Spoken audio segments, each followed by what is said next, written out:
Bitcoin had a historic day, setting all-time highs by the hour, blowing past 80K in the morning, touching 87K, then 88K, and finishing over 89K by the end of the day. It took 9 years for Bitcoin's price to go from 0 to 20K. Well, it just went up over 20K in just a week. November 11th was Bitcoin's largest daily move ever. Can you believe it?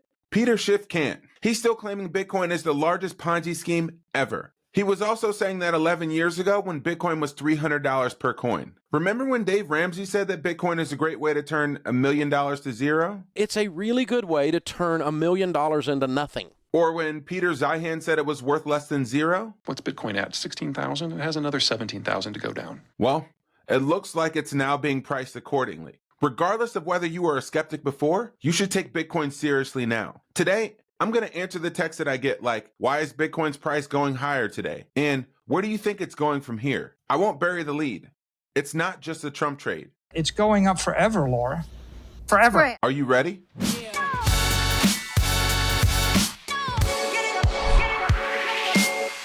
People are hitting me up like, yo, Dante, where do you think Bitcoin's price is going to be in 5 years, 10 years, 20 years? The conversation usually goes like this. The amount will be $50 million. $50 million?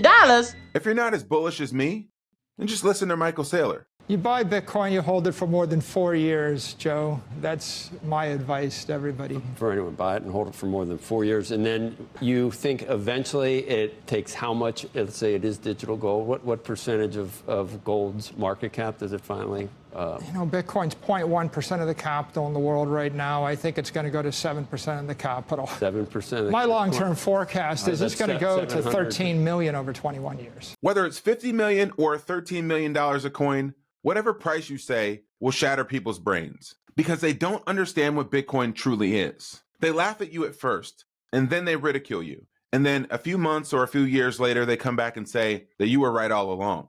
Going back to that Saylor clip, this is the same CNBC crew that was questioning his wild claims and didn't believe that he was actually true or was wildly even close to what Bitcoin could be.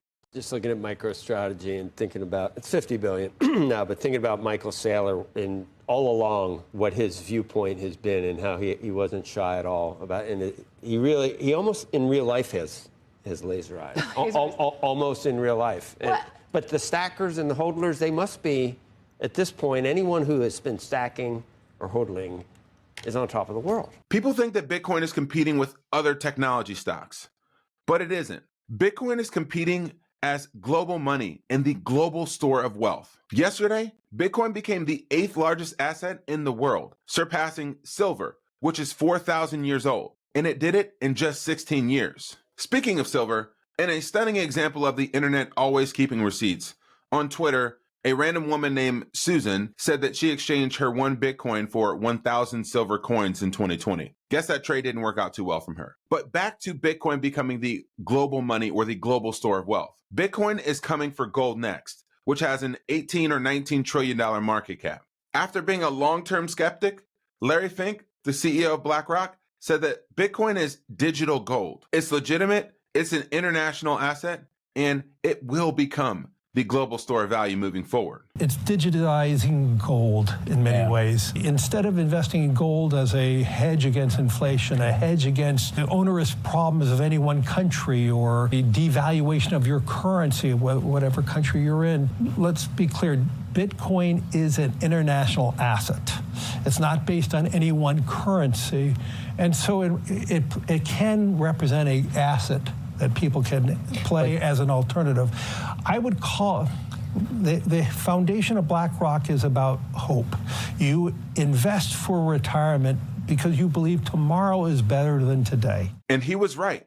Less than a year after launching BlackRock's Bitcoin ETF, IBIT has surpassed its gold ETF in terms of assets under management. The gold ETF has been around for almost 20 years, and the Bitcoin ETF, less than a year. Like most monopolies in the digital age, there is a certain brand or technology that dominates an entire space. Think of Apple in computing, or Facebook and Instagram in social media, or Tesla in electric vehicles. Well, Bitcoin is the new dominant technology dominating money. Although some people are claiming this is a Trump trade, as Bitcoin and gold have been diverging since the election, it's not that at all. Bitcoin is merely doing what Bitcoin does every cycle, and particularly after a halving. You can see as you look at this chart that Bitcoin's price tends to rip and run about 14% a little after 180 days after the halving, which is almost exactly where we're at. It works like clockwork. And just 2 years after cycle bottoms or cycle lows, Bitcoin continues to exhibit the same behavior. If Bitcoin does what it's done in previous cycles from the bottom, we could see prices of $200,000, $300,000, and even $400,000 per Bitcoin within the next year or so. If you're enjoying this Bitcoin Simply show, I want to introduce myself. I'm Dante Cook. Like and subscribe this channel. We drop content here 6 days a week. And if you've been following this show for any amount of time, you come to understand that we're all about Bitcoin here. And if you're curious about what Bitcoin is or what's an exchange or why do I need to take self-custody of this thing, well, I encourage you to start your journey by getting connected with an expert like thebitcoinway.com. They will pair you with a Bitcoin technical expert to help you learn the basics of cybersecurity, self-custody, and securing your Bitcoin versus leaving it on exchanges like Coinbase. Schedule a one-on-one meeting with their team today at thebitcoinway.com. 5 years ago, the median home price was $329,000, and it cost you about 44 Bitcoin to purchase a home.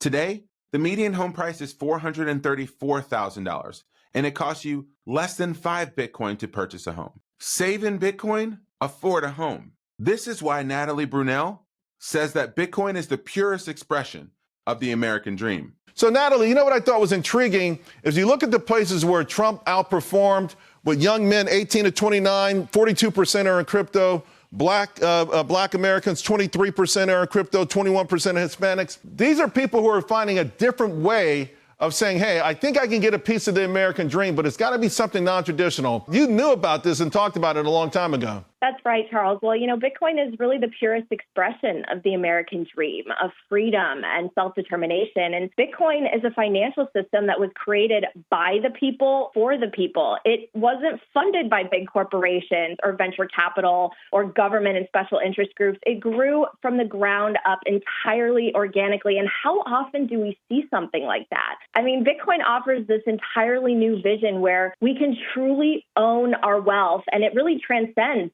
politics and borders and backgrounds, which is why I think it's the opportunity of a lifetime. If you work hard and you save in Bitcoin, you can own a home, or you can store your salary in Bitcoin versus in fiat. Russell Okung, a few years ago, took half of his salary, $6.5 million, and elected to be paid in Bitcoin. Today, that Bitcoin position is worth over $45 million. Bitcoin brings financial freedom, and that freedom allows you to do the things you truly want to do in this life.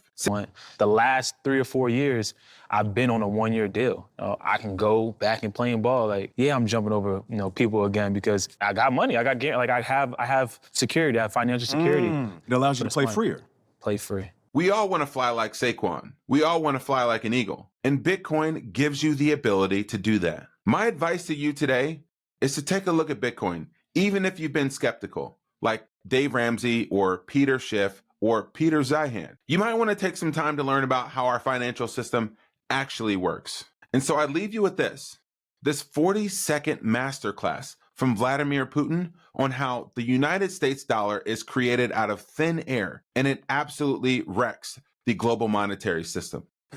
Только на том, что доллар является мировой валютой, Соединенные Штаты за последние 10 лет получили просто так, из воздуха, $12 триллионов. Просто так. За счет того, что они имитируют, раздают, потом эти же деньги поступают, как правило, в их банки, в их финансовую систему, и там еще стригут купоны, получают от этого выгоду. Но это счетная позиция. Просто так, с неба, сваливаются эти деньги. И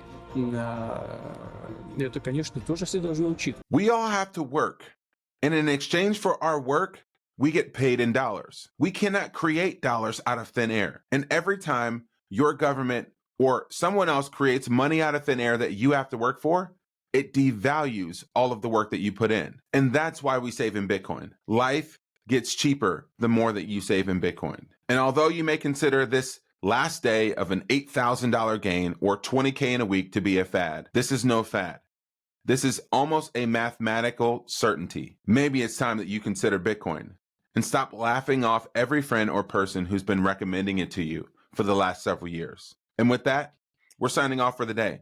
This is Dante Cook with Bitcoin Simply. Happy stacking.